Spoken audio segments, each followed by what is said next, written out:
हवाई जहाज दुर्घटना क्या हुआ था आकृति के साथ। आकृति अपने टीवी सेट से गढ़ी हुई थी। खबर थी लाहौर से कराची जाने वाला विमान दुर्घटनाग्रस्त हो गया।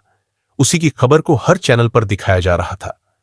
अलविदा जुम्मा, ईद से पहले का जुम्मा उस पर ऐसा कहर बरपा था, कुदरत ने जैसे वायरस का प्रकोप कम पड़ी डीडीएच गया हो। प्रकृति को कहर ढाने के लिए कराची हवाई अड्डे के पास ही में एक कॉलोनी पर दुर्घटनाग्रस्त होकर विमान गिर गया था। काले धुएं का भयंकर गुब्बार उठ रहा था।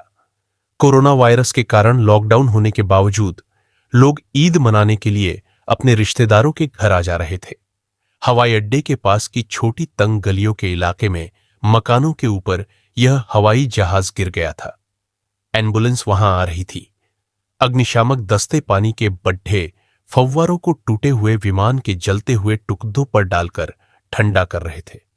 वहां लोगों की भारी भीड़ खड़ी होकर अविश्वसनीय आंखों से यह दृश्य देख रही थी। बहुत से लोग मलबे से लाशों को निकालने में जुटे हुए थे।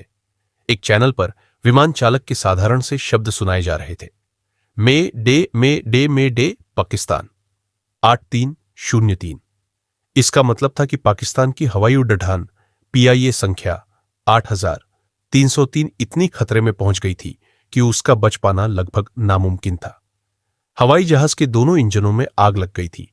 3 बार रनवे का चक्कर काटने के बावजूद हवाई जहाज रनवे पर उतर ही नहीं सका, जबकि टावर से उसके विमानतल पर उतरने के लिए दोनों रनवे खाली करवा दिए गए थे।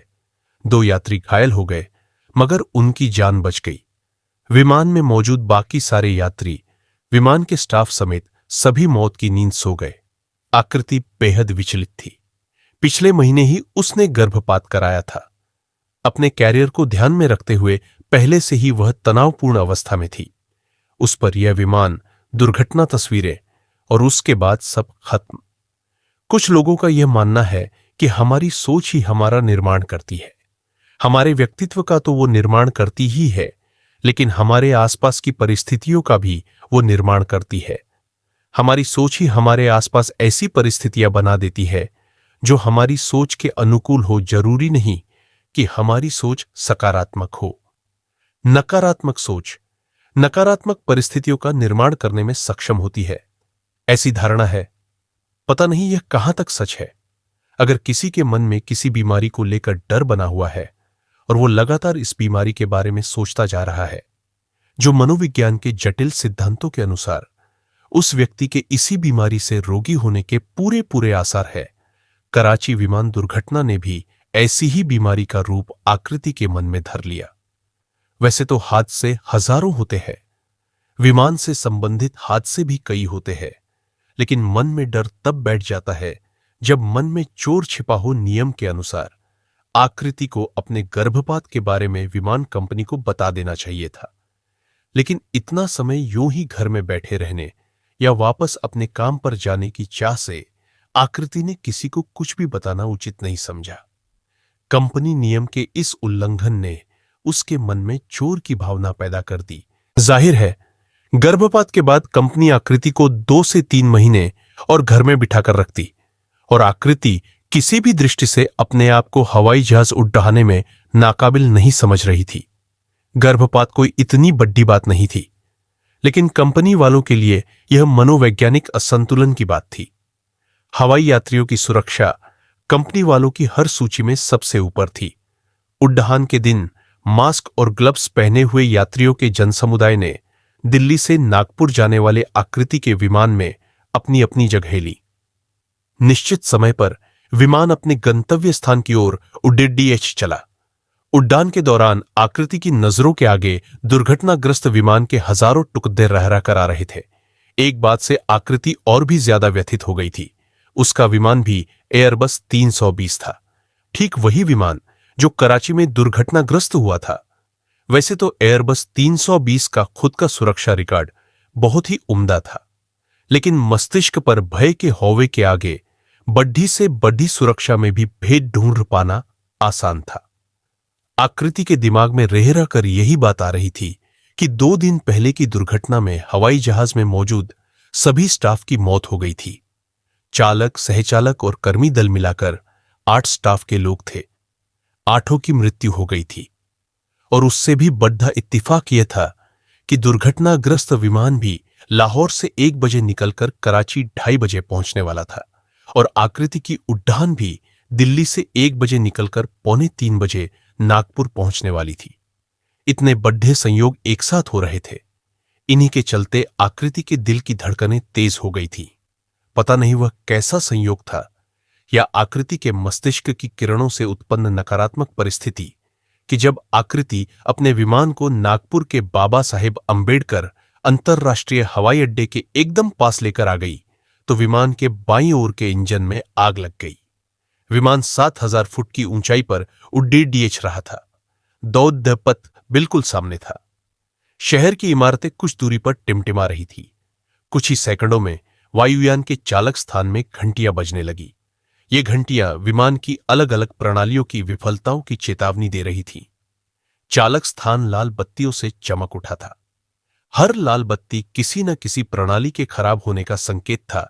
दुर्भाग्यवश जिस समय विमान के इंजन को आग लगी और विमान को तेज झटका लगा, ठीक उसी समय विमान में आकृति की सहचालिका इंद्रजीत कौर अपनी सहचालक की सीट से उठी, शायद टॉयलेट जाने के लिए। जैसे ही वह उठी, विमान को जोर का झटका लगा।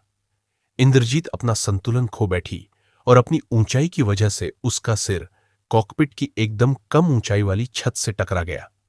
उसके सिर पर चोट आ गई और इंद्रजीत वही बेहोश हो गई। सहचालिका इंद्रजीत कौर को बेहोश होते देख पहले तो आकृति को लगा कि ऐसी विकट परिस्थितियों में जो काम सहचालिका का होता है वो काम वह कैसे कर पाएगी, और इतना ही नहीं, अब दोनों का काम उसे ही करना पड़ेगा। इंजन में आग लगने की परिस्थिति में जांच सूची निकालना सहचालक का काम होता है, लेकिन इंद्रजीत कौर को निश्चित पाकर आकृति ने खुद ही जांच सूची निकाली। किसी भी विमान में किसी भी प्रकार की खराबी आ जाने पर विमान के चालक को इस सूची के निर्देशों के अनुसार जाना पड़ता है। इंजन में आग लगने से अपने अंदर की बढ़ती दहशत को दबाने के लिए आकृति ने इस जांच सूची पर अपना ध्यान केंद्रित करना उचित समझा और इस सूची में से वह भाग निकाला जिसमें इंजन में आग लगने पर चालक को क्या करना चाहिए, इसके बारे में लिखा था। आकृति ने वही किया जो इसमें लिखा था। उसने बाईं ओर के इंजन की तरफ जाने वाले ईंधन को बंद कर दिया और बाईं इंजन की तरफ जाने वाली बिजली की कटौती कर दी, लेकिन इससे विमान बेतुकेपन से उड्डते हुए तीव्रता से मुद्दने लगा। विमान के चालक स्थान में लगे कांच में से नजर आने वाला शाम का आसमान अब बगल की खिड़की से नजर आने लगा था। आकृति विमान को सीधा करने के लिए जूझती रही। किसी भी तरह से विमान को सीधा करके उसे मार्ग पर लाना था, लेकिन वह ऐसा नहीं कर पाई। विमान को उड़ाना आकृति के लिए लगभग असंभव हो गया था। विमान एक तरफ की ओर झूलने लगा था और जब आकृति ने उसे केंद्र में लाने की कोशिश की तो वह दूसरी ओर झुकने लगा। आकृति को ऐसा लगा कि वह वातावरण के साथ कुश्ती खेल रही है और इस कुश्ती में काफी दम लग रहा था और उसकी ताकत की खपत हो रही थी। और फिर उसके दिल की धड़कन थोड़ा रुक सी गई जब उसे महसूस हुआ कि शायद विमान का इंजन बंद हो गया है और विमान रुक गया है। विमान का स्टॉल एक ऐसी अवस्था होती है जिसमें ऐसा प्रतीत होता है कि विमान रुक सा गया है और शायद अब आसमान से नीचे गिर जाएगा। जब विमान उड्डीच रहा होता है तो उसके पंखों के ऊपर की हवा कम दबाव की होती है जो विमान को ऊपर की ओर खींचती है, और पंखों के नीचे की हवा उच्च दबाव की होती है जो विमान को ऊपर की ओर धकेलती है। दोनों का नतीजा यह होता है कि विमान ऊपर की ओर उड्डीचने लगता है। जब विमान सीधा उड्डीच रहा होता है तो उसके पंखों के ऊपर और नीचे की यह हवा विमान के पूरे वजन को ऊपर उठाकर रखने में सक्षम रहती है और पंखों पर से हवा का प्रवाह सहज बना रहता है। आकृति ने पूरी कोशिश की थी कि विमान की यह समतल उड्डाण बनी रहे, लेकिन लाल बत्तियों की अफरा तफरी में उसे शायद महसूस ही नहीं हुआ था कि विमान की नाक वाला भाग ऊपर उठ गया है और पीछे की तरफ का भाग नीचे झुक गया है। जैसे जैसे विमान के सामने का भाग ऊपर की ओर उठ रहा था, वैसे वैसे विमान में उसके वजन और बाहर की हवा के दबाव का संतुलन बिगड़ डाह रहा था। वजन और दबाव का संतुलन बिगड़ने से विमान अस्थिर होता जा रहा था। चेतावनी देती घंटियों के शोर में आकृति को इस बात का पता देर से चला। विमान के सामने की ओर का नाक का भाग शायद इतना ऊपर उठ गया था कि विमान स्टॉल की खतरनाक अवस्था में पहुंच गया था।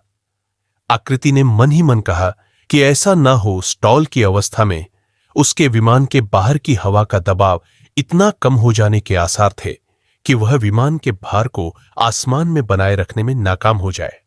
अगर ऐसा हुआ तो स्टॉल के कारण विमान की ऊंचाई गिरती जाएगी। आकृति के दिमाग में यह बात सबसे ऊपर थी कि स्टॉल होने पर विमान के पंखों पर चलने वाली हवा विमान को ऊपर उठाने में नाकाम हो जाएगी। आकृति ने अपने अनुभव से अनुमान लगाया कि पंखों के ऊपर से हवा बहुत ही कम रफ्तार से जा रही थी। विमान की धातु का ढांचा चीखने और कराहने लगा। इस बात की भयावह ध्वनि भयंकर संकट का संदेश थी। आकृति ने सोचा, अगर मुझे तुरंत विमान की गति बढ़ाने का कोई रास्ता नहीं मिला तो विमान तेजी से गुरुत्वाकर्षण के कारण जमीन की ओर मुद्द जाएगा और नीचे शहर में गिर जाएगा। आकृति की समझ में नहीं आ रहा था कि वो क्या करे।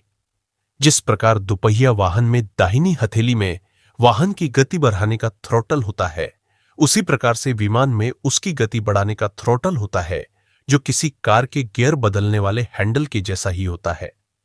कार में यह हैंडल चालक के बाईं ओर होता है, जिससे वह अपने बाएं हाथ से गियर बदल सके, जबकि विमान में थ्रॉटल विमान चालक के दाईं ओर होता है, ताकि चालक दाएं हाथ से थ्रॉटल का इस्तेमाल कर सके। आकृति थोड़ा असमंजस में थी कि थ्रॉटल को उसने खुद थोड़ा पीछे की ओर खींचा था, इसलिए विमान की गति कम हो गई थी या स्टॉल की खतरनाक स्थिति से गति कम हो गई थी।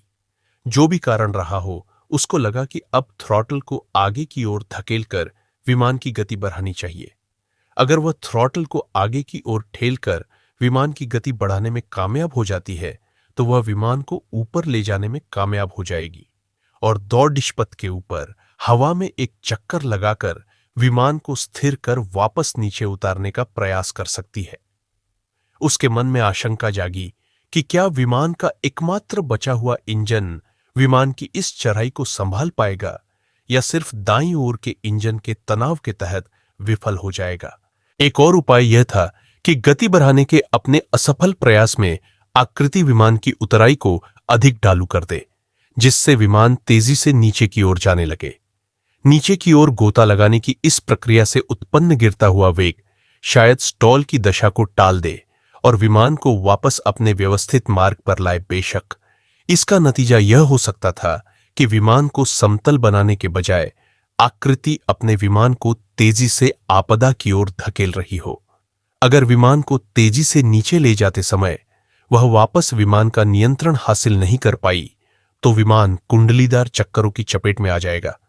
ऐसे गोल घूमने की स्थिति से उत्पन्न गुरुत्वाकर्षण बल इतना तीव्र हो जाएगा कि जमीन पर पहुंचाने से पहले ही विमान टूटकर बिखर जाएगा। आकृति के लिए यह अनिर्णय का एक नारकीय क्षण था। घबराहट में पसीने से उसकी आंखें तरबतर थीं। उसके हाथ डर के मारे कांप रहे थे। अपनी कनपटियों पर दस्तखत देती हुई खून की नब्ज अब उसे साधारण महसूस नहीं हो रही थी। नब्ज की धड़ाकन को महसूस करने के लिए अब उसे कनपटियों पर उंगलियां फिराने की जरूरत नहीं थी। उसे ऐसा लग रहा था जैसे खून की यह नादी कनपटियों के बाहर आ गई हो। जैसे जैसे उसकी बेचैनी बरक रही थी, वैसे वैसे नादी की धड़ाकन बढ़ रही थी। उसके दिलों की धड़ाकन तो बढ़ ही गई थी, लेकिन अधिक दबाव के कारण कनपटियों की नादी सिर में दर्द पैदा कर रही थी। आमतौर पर 100 से नीचे रहने वाली यह धड़ाकन अब शायद 150 तक पहुंच गई थी। ऐसा लग रहा था कि कानों के पास का हिस्सा फट जाएगा। उसने थोड़ा सोचने की कोशिश की, लेकिन सोचने का समय नहीं था। स्टॉल की स्थिति गंभीर होकर और खराब हो रही थी। अचानक आकृति को एहसास हुआ कि यदि इस क्षण में वो किसी नतीजे पर पहुंचकर ठोस कदम नहीं उठाएगी तो विमान आकाश से नीचे गिर जाएगा। उस क्षण में आकृति ने अपना मन बना लिया। उसने फैसला कर लिया कि विमान को बचाने के लिए वह उसे नीचे की ओर ले जाएगी।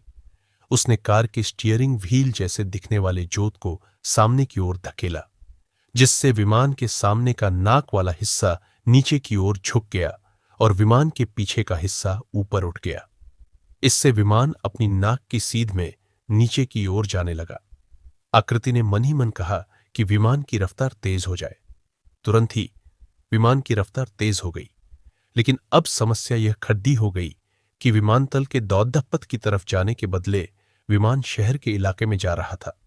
ऊंचाई सूचक यंत्र बता रहा था कि विमान की ऊंचाई तेजी से शून्य की ओर बढ़ रही है, मतलब विमान तेजी से जमीन की ओर आ रहा था। जैसे जैसे इस यंत्र की सुई शून्य की तरफ झुक रही थी, वैसे वैसे शहर के इलाके में घुसकर विमान के तबाही मचा देने के आसार बढ़ रहे थे। लेकिन विमान के अतिरिक्त वेग का एक फायदा यह हुआ कि आकृति को विमान को समतल बनाने में अचानक ही आसानी हो गई। जिस समय इंजन में आग लगी थी, उस समय से लेकर अब तक पहली बार आकृति को प्रतीत हुआ कि विमान को नियंत्रण में लाकर उसे स्थिर रास्ते पर लाया जा सकता है। वैसे तो विमान अभी भी किसी भारी पत्थर की तरह ही नीचे गिर रहा था, लेकिन आकृति उसको एक सीधी रेखा में रख काबू में रखने की कोशिश कर पा रही थी। उसने तब तक इंतजार किया जब तक विमान 2000 फुट नीचे न गिर गया हो। उसके बाद उसने जोत को पीछे की ओर खींचा। जोत को पीछे की ओर खींचने से विमान की नाक नीचे की ओर से ऊपर आकर सीधी हो गई और विमान आकाश में समतल हो गया। इसके बाद आकृति ने थ्रॉटल को आगे धकेला, जिससे विमान की गति बढ़ी। विमान की उड्डान में अभी भी ऊबड़ खाबड़ मची हुई थी, लेकिन एक इंजन पर विमान को उस दिशा में घुमा पाना संभव हो गया था जिस दिशा से वह भटक गया था। विमान की उतराई का मार्ग अब निशाने पर था। आकृति ने अवतरण गियर को नीचे किया, जिससे वायुयान के पहिए अपनी सामान्य गति से विमान के बाहर आ गए। अपने सामने के वायुरोधक शीशे से उसे हवाई अड्डे का दौड़ पथ नजर आ रहा था। आकृति ने अपना ध्यान विमान को नियंत्रित रखने पर केंद्रित किया और दौड़ पथ पर लगी बत्तियों को सामने के शीशे के बीचों बीच रखने का प्रयास किया। उसने ऊंचाई सूचक यंत्र की तरफ जल्दी से नजर डाली। यंत्र की सुई 500 फुट से गिरकर 400 फुट हुई, फिर 300 फुट, फिर 200 फुट, फिर 100 फुट। 100 फुट के बाद आकृति ने विमान को दौड़ पथ की रोशनियों के सहारे विमान को बिल्कुल बीच में लाने का प्रयास किया। यंत्र की सुई 50 फुट तक आई, फिर 25, फिर 10, और फिर विमान तीव्रता से दौड़ पथ से आकर मिला। एक गतिरोधक के ऊपर से गुजरने वाली वेदना के साथ विमान ठोस धरती से टकराया और दौड़ पथ पर दौड़ने लगा। विमान की उतरान बदसूरत थी। आकृति ने जोर से ब्रेक दबाए। उसने तेज गति से और झटके से विमान को मोड़ा ताकि विमान के पंख अपने निर्धारित दौड़ पथ की रेखाओं के अंदर आ जाए। अगर उतरने के बाद भी विमान को काबू में न रखा गया तो वह आसपास के दौड़ पथ पर जाकर दूसरी चीजों से टकरा सकता था। विमान सुरक्षित तो नीचे उतर गया था, लेकिन उतरने के बाद जोर से ब्रेक लगने और झटके से मुद्दने के कारण वह दौड़ पथ पर अस्थिर रूप से इधर उधर दौड़ रहा था। आकृति ने अपना हौसला नहीं खोया। इंजन में आग लग जाने के बावजूद भी वह विमान को सुरक्षित तरीके से नीचे ले आने में कामयाब हो पाई थी। इस बात से उसका आत्मविश्वास अब काफी हद तक बरच गया था। उसने जोत को कसकर पकड़ DDH लिया और उसे एकदम सीधे मजबूती से पकड़ेदाज कर रखा। इससे विमान की लहरदार चाल पर लगाम लग गई और विमान धीरे धीरे करके दौड़ पथ के बीच की रेखा में सीधा आ गया। जोर से ब्रेक लगाने के कारण विमान ने दौड़ पथ पर अपनी निश्चित सीमा का उल्लंघन नहीं किया और दौड़ पथ खत्म होने से पहले ही अपनी दौड़ को विराम दिया। जब विमान पूरी तरह से स्थिर होकर खड़िड़ा हो गया तो आकृति ने अपने हाथ जोत पर से हटाए, अपने माथे को जोर से रख दा और 2 पल के लिए अपना सिर नीचे की ओर झुकाया। आज की अविश्वसनीय घटना आकृति ने दूसरों से होती हुई सुनी थी, लेकिन जिंदगी में कभी भी यह नहीं सोचा था कि किसी दिन उसके साथ भी ऐसा होगा। विमान के बाहर अग्निशामक दस्ते दौड़ते हुए विमान की तरफ आ रहे थे। मई की भीषण गर्मी में बदन को झुलसाती इस विमान में लगी आग। विमान के अंदर एक कोरोना से बचने के लिए मास्क काफी नहीं था। यात्रियों को ऊपर से गिरा ऑक्सीजन का मास्क भी पहनना पड़ीढ़ा था। विमान के इंजन में आग लगते ही ऑक्सीजन के मास्क नीचे आ गए थे और एयर होस्टेस ने यात्रियों की मदद की थी ऑक्सीजन मास्क पहनने में। हालांकि यात्रियों से थोड़ा सा दूर रहकर जब एक के ऊपर एक आपदाएं आती हैं तो उन सब से एक साथ निपटने के लिए नए आयामों को ईजाद करना पड़ता है। यात्रियों ने विमान के जमीन पर उतरते ही एक नए जीवन को अपने भीतर जाते हुए महसूस किया। विमान के पूरी तरह से स्थिर हो जाने के बाद भी तब तक खतरा बना हुआ था जब तक सभी यात्रियों को सुरक्षित बाहर नहीं निकाल लिया जाता। एक तरफ आग को काबू में लाने के लिए पानी की बौछारें बरसाई जा रही थी, तो वहीं दूसरी तरफ यात्रियों को सुरक्षित नीचे उतारने के लिए सीढ़ियां पीछे के दरवाजे पर लगाई जा रही थी। आकृति अपना सिर नीचे झुकाए बैठी थी। उसकी आंखों में आंसू आ गए थे। वह अपने आप को ही इस विपदा का कारण समझने लगी थी। मेरी ही गलत सोच थी यह, जिसने ऐसी परिस्थितियों को पैदा किया जिससे विमान के इंजन में आग लग गई। अगर मेरी सोच सकारात्मक होती तो विमान के इंजन में आग कभी नहीं लगती। यही सोच आकृति को खाए जा रही थी। वह यह भूल गई कि अगर उसकी जगह कोई और होता तो शायद विमान उसी प्रकार की दुर्घटना का शिकार हो गया होता जैसे 2 दिन पहले कराची में हुआ था।